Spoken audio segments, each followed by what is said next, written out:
For all of us, it's about predicting where the consumer is going and getting half of it right.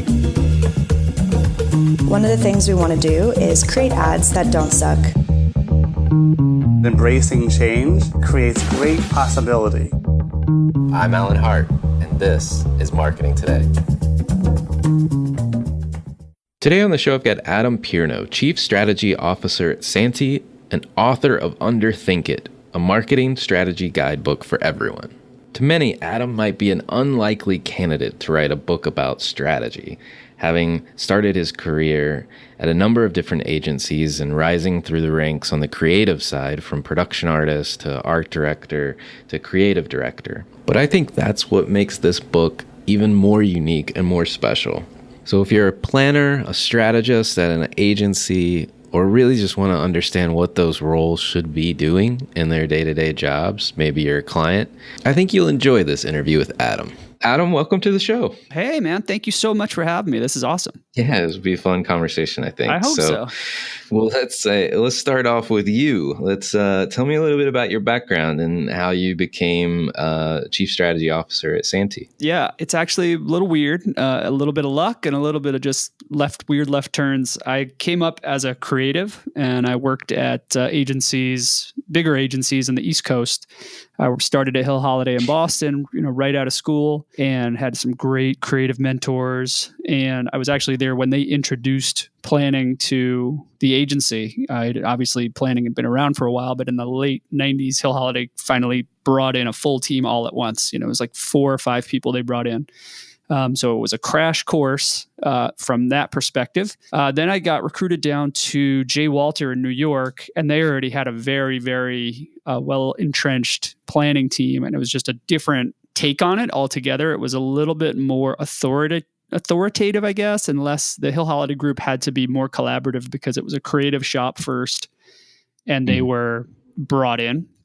So they were they were working overtime to figure out how to create relationships between the two teams. Whereas Jay Walter was more, at that time, it was before Ty Montague got there. It was really more assembly line. They were the planners just handed off briefs, and then they were more or less out of the way after that. So those are my first big exposures. I moved out to Scottsdale when I got engaged. This is where my wife grew up. And I became the creative director at Santy. And we didn't have planning. Gotcha. Yeah, and so at that size, we're 30 people, didn't have any planning. So we had the creative director, who was me. There was a media director and the account director.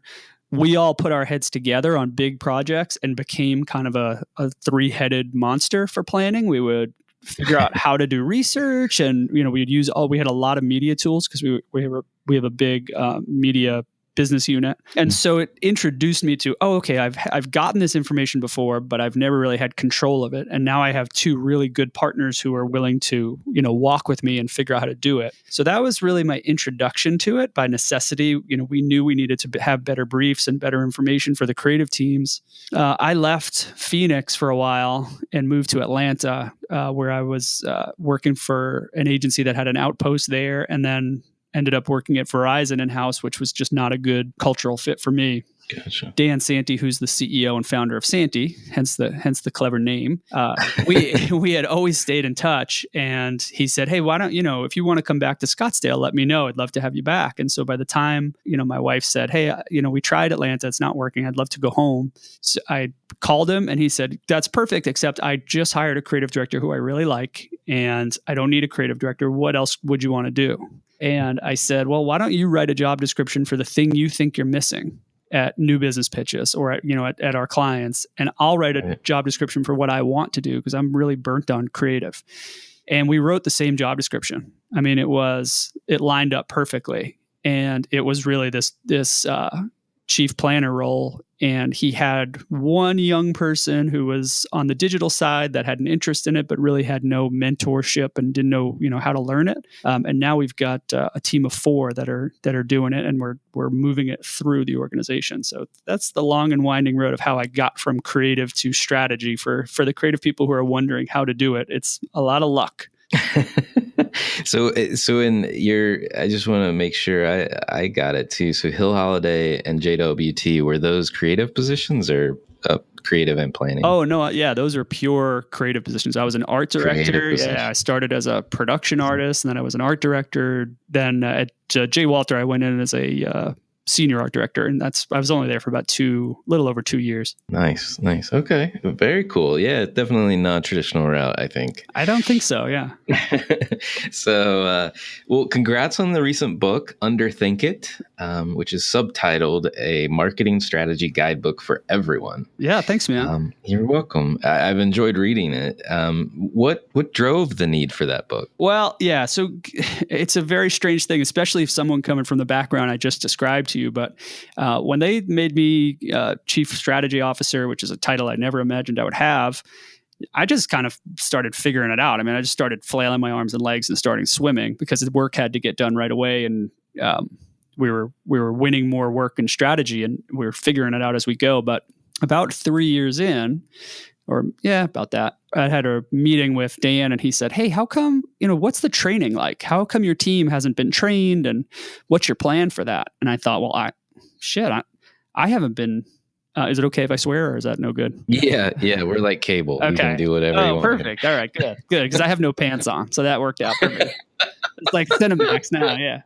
I'm glad we're not in the same room. All right. So, I thought, well, I guess you're right about that. That's fair. But I haven't actually ever been trained myself. So give me a little time to figure this out. And it's a good request, and the team deserves that commitment from us. So I was typical planner. I went back and looked at Google, and I just thought, all right, this is where I'll start. I'll find some training or something I can send them to. Like I thought, I'll send them to Stratfest, and they'll come back totally trained. And, I don't have newbies. I have two pretty senior people that have been doing this and figuring it out with me for a while. But so they needed really comprehensive, solid training. And I wanted to find them something where they could take it in the direction they wanted to and not be like stuck into just watching videos or something. So I started Googling, and I couldn't find anything. I couldn't find anything that had the comprehensive subject matter that I really needed, that I thought was important for planners to have. And then I started asking people, on Twitter, on LinkedIn, emailing people, and just saying, other planners and people I know, just saying, "Hey, how do you train your team?" And they all responded, "When you find it, send it to me. I need it. We need this so badly." And I thought, like, ding, ding, ding, this is an opportunity.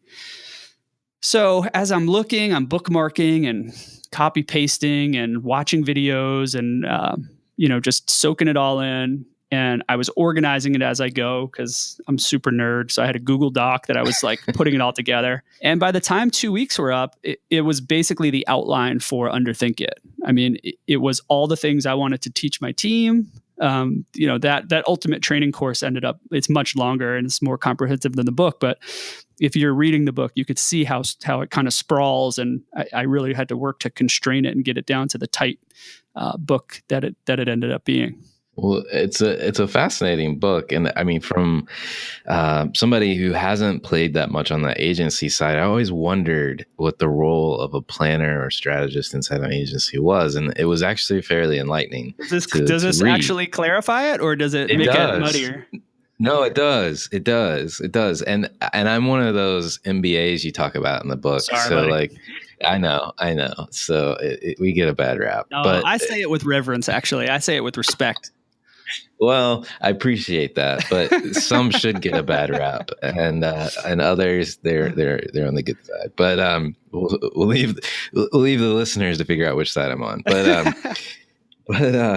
it was interesting. To your point, it's not defined well anywhere. No. And even the language that's used is so nuanced from time to time. It's hard to even understand what people are saying or what they mean by what they're saying. Maybe more importantly. So tell us a little bit about what the book covers. You don't have to give away the whole thing, but I thought maybe it would be helpful just for listeners to hear kind of what are the big topic areas that you cover. Yeah, of course. And you made a very important point that it's the role of strategist, the role of planner, whatever it's even called, and we can't even all agree on a single name for it, right? Right. It's not very well defined, and agencies traditionally have been bad at holding on to definitions of critical roles. And if you go from one agency to another, anybody who listens to this that's on the agency side, or even worse, on the client side, when you hire a new agency and you say, well, oh, the producer will do this, and then the producer does 7 different things than the producer you worked with at the last agency, we're not great at consistency because people come in, they wear a lot of hats, especially now more than when I got started. Somebody who's good at, we take these T-shaped people and we let them stretch into different areas. So especially smaller agencies, the roles get very muddy and people cross over and do things that wouldn't be meant necessarily in the job description. And planning is even freakier because there's so much to it that's, research based or business based, and it can take a lot of different shapes. Right. That's a good point. Good clarifying point. Yeah. And so the book itself, part of the book, the first big chunk of it is really about, hey, what the hell is a strategist? Let's agree. Let's talk about what strategy even is, and let's get on the same page about why it should be fun and how to do it wrong. We answer that question. I think there's a chapter called "What Doesn't Work," where it's really short, but it's like, hey, don't do this. Don't just make big PowerPoints. People hate that. I don't know why that became a thing, but people do love making 90 slide decks and just being like, look at that. It's a work of art. It is. So, thank you for humoring me. Yes. Well, having, back to that MBA thing, we love decks. I've created a phone book or two in my life. Oh yeah, me too. I think the key is you can make it 90 slides and then figure out what are the 12 slides I need to really tell this story, and if what has to stay in the appendix, or, what's really critical. I'm good with that. Right. Cool. Well, do you think being an outsider or this non-traditional planner strategist, did it help you or hurt you in writing the book? Probably both. It helped me, coming from a creative background, helped me with the discipline to sit down and write a book and make a plan for, hey, okay, now I know I'm going to write a book. Here's how I'm going to go about it and how to do it. Having that background in art direction and kind of managing your own projects. A lot of people start books and never finish them, or a lot of people think about starting a book but never actually start it. That helped me a lot. It also helped give me a perspective, and I've heard this feedback from the creative people here at Santy now that I'm on the other side of the ball, that I give them briefs that have a perspective that they can sink their teeth into. And I encourage my strategy team to be thinking about, hey, we're going to give them a brief. We have to give them a brief they can do something with. So we really do debate. There is a chapter in here on creative briefs. And when I give the brief to a copywriter, that copywriter is going to be desperately scanning that thing for anything they can sink their teeth into, any foothold they can find. So we have to be really careful. We have to fight over every syllable before we hand it off, or even before we present it to them, and be willing to hear feedback where they say, okay, I know the single most important point is this, but I'm really hung up on this phrase. Well, hold on. That phrase is support. So let's talk about why you jumped right to that. Do you think that's more important? We really try to get to the heart of it and get everybody to debate even the brief as much as we debate creative. Let's get the brief perfect and get it right, and produce something that gets people's minds really working really fast and in a direction. Right. So you talked about, as you were trying to figure out how to train other planners, copying, pasting, and trying to just scour all the sources. Were there sources that stuck out as like really inspirational to helping you crack this book? Oh yeah. I've got a book list that's a mile long, and I've worked my way through about a third of it. And we have what's called the Strategy Book Club, where I read the book and then I hand it off, and the next person reads it and passes it down. And so it's transcended now. The strategy team is handing them off to the account team and the creative team, and everybody's reading these books. Oh, wow. People like in love with Ferris's Paid Attention right now. Is like, that's a book I read a couple years ago, but they're all finally, it's like reborn in the agency. Everybody's reading it. And I found Julian Cole, who was the head of planning at BBDO New York. I think he just left there, but he had produced some Skillshare classes, and it's almost like he posted them and forgot about them, but they were really good. There's one on building personas. And I say that because it looks like they're about 4 or 5 years old, and he did 2 or something and never did another one, but they're really, really juicy. And, it's just him staring at a camera. It's like almost like a Google Hangout style. he does a really solid job of explaining, how he works and how comms planning works. And yeah, there's a bunch of things that rose to the top, and I tried to give credit where I could in the book, where I could pin it down to a single individual or a single source. Because, even in this book, there's a bibliography. Read the bibliography instead of my book, man. If you can handle those 12 books, I've posted this on, Twitter and a couple of Slack chat rooms that I'm in. If you have the time to read those 12 books, they're much more comprehensive in total. If you don't, this book summarizes a lot of the ideas there in a way that is more consumable and maybe is a gateway to those. Nice. Well, one of the interesting things I noticed of the book that attracted me, frankly, initially was your striking through of these like large words. Oh, yeah. I thought it was it made me chuckle when I was looking at it. And then as I was thinking about it, I was like, man, I probably need to start editing myself because I'm horrible with jargon some days. So why'd you do that? And why was it important to keep it in? Yeah. So that came about through the editors, and the editors were PR people here who are amazing writers who edited the book for me. And we did it in a series. So 3 or 4 different people took a pass through the book to clean it up. And I think it was the first editor, Sarah Fleury. She crossed through a couple words and she was like, why are you using these big words? And I actually had already had a chapter in there called Why So Serious? That's about the jargonization of strategy and why do we use these big words and the explanation for it, which is really basically we want to sound smart, right? So we hold on to these big words. That's an ego thing. We want to, as an agency, we want to have proprietary names for things that are very common, but we want to make them sound like they're exclusive to us. Even, how many agencies around the country or the world have a brand wheel or whatever, they have to have a name for it. So that becomes jargon. And then in strategy and in research, when we're borrowing from psychology and economics, we're taking a lot of concepts from the academic world and from the research world and from psychology. And so those things naturally have these big, complicated words. And we use them because, A, I think some people use them because they want to sound informed and smart. B, some people use them because they can't explain them. So they're just like, well, it's this.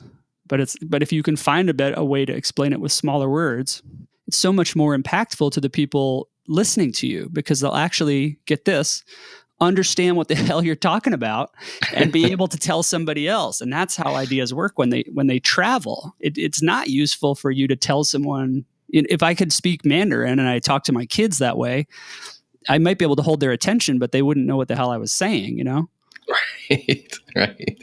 It's a great example. I just pulled that right out of my hat right now. Mark Pollard from Mighty Jungle is a guy I've come to know pretty well through just Twitter and doing some projects with him. And he introduced me to this phrase, small words say more. And I just love it. It just tells me everything I believe is, don't use jargon, use little words. People can get their head around them. People can pick them up and do something else with them on their own. And they don't have to keep looking back at you and saying, right, this is what you meant, isn't it? It sets people free. And so that's really what Underthink It is all about is how to give people your idea in a way that they could do something with. I love that. And that saying from Mark, small words say more. Yeah. That's brilliant. He's a smart guy. Well, you mentioned earlier, what doesn't work. And there's a chapter about that, a very short chapter, by the way. It gets a lot of attention from our last conversation we had. So tell us what doesn't work. As I said, PowerPoint, what I call PowerPoint strategy, it doesn't get it done. If you're doing something, this is something I've given talks about, and I get a head tilt whenever I say this. It's rather shocking, but your job is to have influence on the output. Your job is not to, technically, your job is to write a brief. But if you write a brief that the creative team doesn't know how to do something with or can't do something amazing with, you haven't done your job. You haven't influenced the creative in a positive way.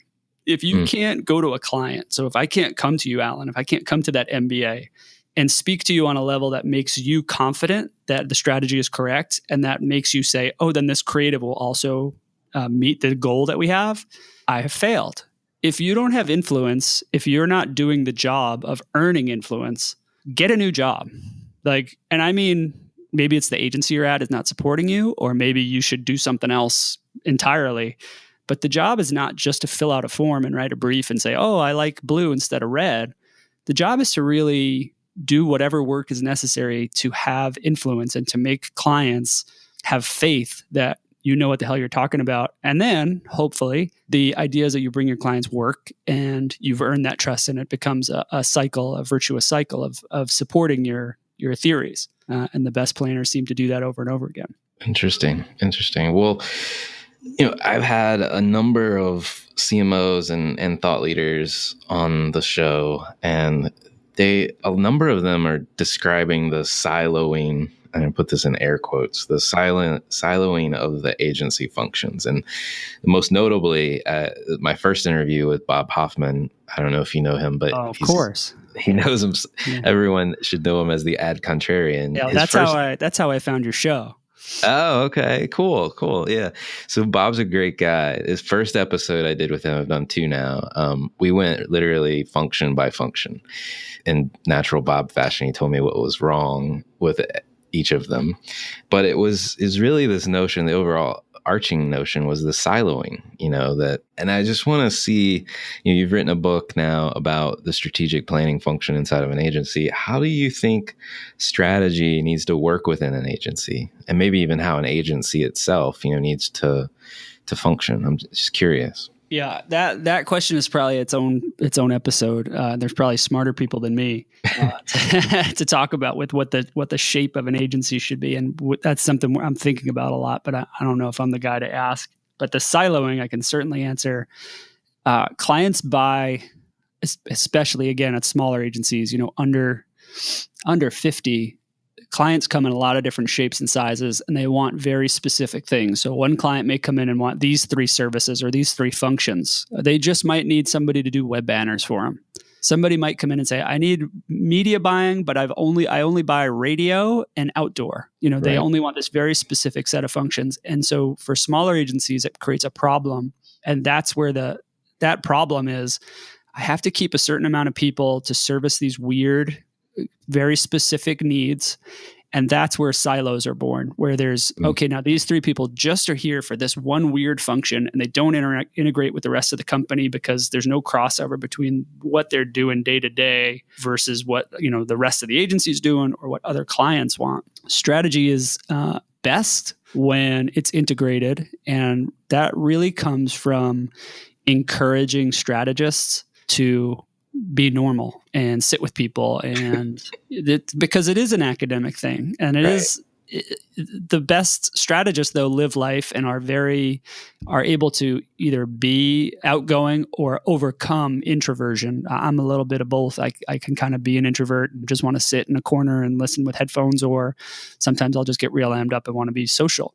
But when you're social, the work is better. When you're out there talking to people, seeing movies, living life, that's inspiration seeps in. So the same thing in the office. If the more you can mix people, I'm not a big believer that the creative team should sit on one side of the building and the rest of the staff should sit on the other. The more you can mix people, it causes some stress because you're not all together, but it's better when the media person and a strategy person and a social content writer and an art director are all near each other and can cross-pollinate ideas. I just think it's better for the clients and for everybody.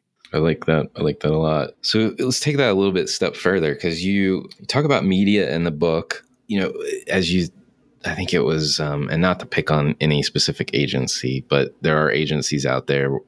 I think you mentioned early on that, that kind of, it's an assembly shop, right? You get the strategist does their role, or the planner does their role. They pop the brief over the other side of the wall, creative does theirs. And then next thing you know, pops out on the other end, and media needs to go get placed and planned and executed against. Yep. And so a lot of times I've run into, planners and strategists that, media is the furthest thing from what they're thinking about at the moment.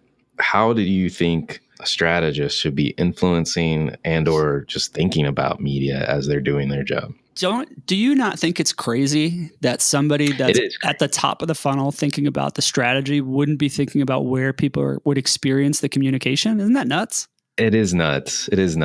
But I know you've probably seen it too, but I think what the attraction is to figure out that like key human truth or insight, and they spend so much time on that, but they forget about who are those people and how do they experience the world around them. Right. It's important. Yeah. Yeah. And right. Consuming media is probably, it never shows up on a test on a list of hobbies. Like watching TV is not something people are like, oh, that's my favorite thing to do. But consuming media one way or another is everybody has that same hobby. It's just different media that they consume. It's really important for somebody who is thinking about that single most important human truth that we're trying to get to figure out either A, how could it best be communicated, or how could it best be intercepted, or how could we use media to play off of it. And I put the chapter in there specifically because, to come full circle in our conversation, when I was in that role of creative director with the media director who we were working together as the planning team, that was when I saw, oh shit, okay, here's the potential, here's how all these things work together. And we were pulling data from MRI and Scarborough and all these tools. That's why I thought, as I was writing this book, I better put something in here about media and what we can learn from it. And this will get dated fast. I mean, I talk about the specific roles of media today and how they work together from my somewhat naive perspective of just strategy and executing campaigns at one agency here. But that'll be something, if there's a second printing of this thing, that I'm sure I'll have to update because media is changing so much every day. That's cool. Well, what tips would you give clients in working with their agency? Yeah, that's a really good question. I would say one thing that does not happen. Have you ever? I'm sure you've heard of this phrase, radical candor.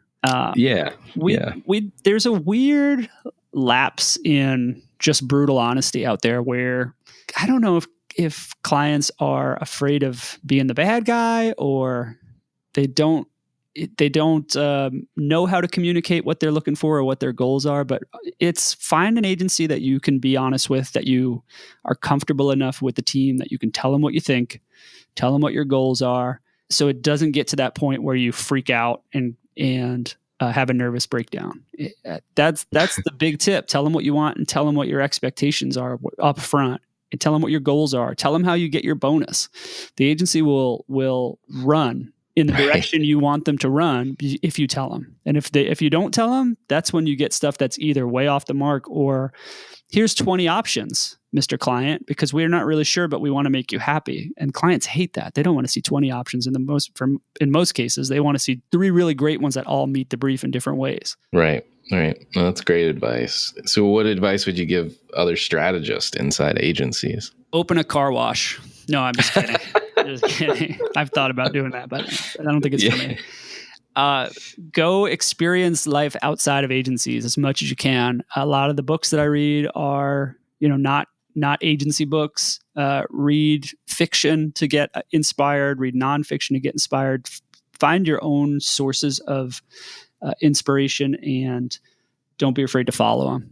And the other thing that I've learned recently is strategists, a lot of them have like a secret artist trapped inside. Don't be afraid. Figure out ways to express that, even if it's for yourself. Have a sketchbook and doodle in it, or make music if that's what you want to do, and get that out. Get that out. It really does help your flow throughout the day when you feel fulfilled in that way. Very cool. Well, stepping back or changing gears entirely, I love to talk about, get to know the person that I'm talking to. And I think listeners enjoy this segment as well. So I'd love to start off with a question I love asking other people, which is, is there an experience in your past that you think has defined or made up who you've become as a person? I think you have an idea of what your career will be. I think an experience that I had was when I went to college. My dad had the same job, through my entire young life. And then when I went to college, he changed jobs. He went from running an X-ray department at a hospital to the sales side. And he got a job with a big company selling X-ray equipment to hospital units. And watching him thrive in that role, well, I didn't register it then, but I register it when you asked me that question, it registered for me that there's always a second act or a third act. To me, career was always very linear, especially as a creative person, and especially at big agencies like I started in. You could see the track, and I want to get to where that guy is. I want to be in that chair, and I want to be the one that has the coffee brought to me and has the tantrum, and everybody thinks it's great. No, I'm not. That's not who I am. But it was fun to watch for a little while. But realizing like, oh yeah, a career doesn't have to be that way. Watching my dad have that second act and totally crush it. I mean, he was never a sales guy. He didn't have sales training. It was a totally different thing. It was just based on his expertise in the act of X-ray and through all the things he knew that he really succeeded. That registered to me as this big moment where when I realized he was on the President's Club or whatever it was called, like 5 years in a row, it's like, oh yeah, I can go be great at something else. Now I'm still in the same industry, but should I get washed out of this industry? It's like, I have the confidence to know I can figure out something else that I can do as well. That's great. That's a great story. Little did you know, we have X-ray threads that go through our backgrounds. What? My mom was a X-ray technician, so she takes X-rays. She still does. That's what he that's how he came up. That's how he came up too. He did that for like 20 years. Yeah. Yeah. I mean, she's still going today, but she loves it. So that's funny. Awesome. Funny. Yeah. Well, so going a little bit further, what fuels you? What drives you every day? I still have that creative thing where I know things can always be better. I think sometimes it's a detriment, but sometimes it's discouraging to people around you where you're kind of never satisfied. I've learned over the years to celebrate victories, but I know things can always be better. We just had somebody leave the agency, and that somebody, got another job and left, and people were like, oh, we really love her. She's awesome. And she is awesome. But I always believe we're going to replace them with someone better, and not necessarily better at their job, and not necessarily cooler, and not necessarily better in the mold of that person, but they'll bring something different. If we do something really great and we win an award, I think, well, next year we could probably win. We could do something a little bit better than what we did. There's no end game. There's no finish line. I think maybe it was Tracy Wong that said there's no finish line. And I really believe that. So what fuels me is always figuring out a way to do it better next time. It's not kicking the work we've done. It's just, okay, that was done. It's behind us. Now we got the same assignment. How are we going to do that assignment better this year? That's great. Well, so are there brands or companies or causes that you think other people should be taking notice of? You know what? We just started working with a company that I think is awesome. It's called Moala, and it is a milk substitute, and it's all plant-based. So it's almonds, it's bananas, and it's delicious. And they came to us as a semi-established brand already. So they have this really great logo. They have this really great look and feel. Packaging's really cool. They've got distribution up and running. That's a brand I think people should start paying attention to, because we're just getting involved. And I'm really pumped to see where we're going to take that brand. That sounds really cool. I'll have to check them out and see if they have distribution where I am. Well, I was super skeptical when I met with them, and I met them at a consumer show. They were exhibiting. I had a sample, and I was expecting to be like, I was meeting with I didn't realize it at the time. It turns out it was the CEO exhibiting, because he likes to see the feedback, and I was really expecting to spit this thing out, because I just thought, what is plant-based milk substitute? What am I getting into? And I was like, holy shit, this is good. This is really good. And so I stood there. I think I talked to him for a half hour, and then he was like, what are you doing here? And I was like, oh yeah, right. I'm selling things here. And he's like, oh, me too. Great. And then, the rest is history. Nice. Well, so last question for you. Yeah, shoot. And you have to get your crystal ball out. Where do you think the future of marketing is going to go? I hope it doesn't look like Black Mirror, but I'm afraid it will. What's the episode with Nosedive? I think is the episode with Bryce Dallas Howard, where she's getting negative reviews everywhere she goes, and she has a nervous breakdown. Oh man, I haven't watched that show, and I'm not sure I want to now. If you do, I would start with Nosedive just for the reference, and it's pretty enjoyable. It's a little bleak. It helps to have bourbon with you when you watch it. What is the future of marketing? I think the future of the whole personalization and pumped right into my eyeballs or my bloodstream is overblown. I think it's going to happen, and some marketers are going to use it. It's going to be more right for some than others. But I believe I just wrote an article about this for Brand Quarterly with voice coming on, and that'll be the next big frontier through the Echo and through the Google Assistant and through Siri on your phone, and cars will be next to actually implement those in a way that's more useful. Brand awareness is going to make a big comeback because if I'm only speaking out loud to, Alexa, do this. There's a video by, what's his name? Professor Joel Galloway, who's super, super smart guy. That's a great book. The 4. You should, your listeners should go get that book. He does this example with the Alexa, and he says, Alexa, I want batteries. And so Amazon feeds Alexa the answer, and it says, I have Amazon batteries, and you can have a 12-pack or a 30-pack, and I can have them, you're a Prime customer, so you can have them tomorrow. And he says, no, any other brands? I can't find any, she says. Now, I know that there's 15 other brands of batteries, right? Right. Well, Amazon doesn't want to sell you those. So if I can't think of the name of that brand, if I don't say Duracell or Energizer to my Google Assistant, then I'm lost. And right now, we did some research a couple years ago with the dining decision, because we have a lot of brands that come to us in the multi-unit restaurant space. And we said, how long in advance do you think about where you're going to go to dinner? And I think 20% said 5 minutes or less, before I make the decision. 17% of people said, I don't think about it at all, not a second. I just get in the car and we go somewhere. So if there is no brand awareness, you cannot be considered. If there's no thinking, if it's out of habit that people get in the car and decide whether to make a left turn or a right turn, and they just kind of go out of habit. If there's no brand awareness for Olive Garden, I can't make that subconscious decision to choose you if I just don't know you're there. So I believe we're going to see a return to it. And I don't know what the form will be, because mass media is shrinking every day. Good advice. And I think you're right. I think you're onto something. It's very Byron Sharp of you. I've read that one too. Yeah. Only the first one though. Yeah. It's a good book. And the second one's good too. Yeah. I'm going to have to get that one. Yeah. Well, thank you so much for coming on the show today. It was enlightening. Oh, this was awesome. Thank you for having me. I really appreciate it.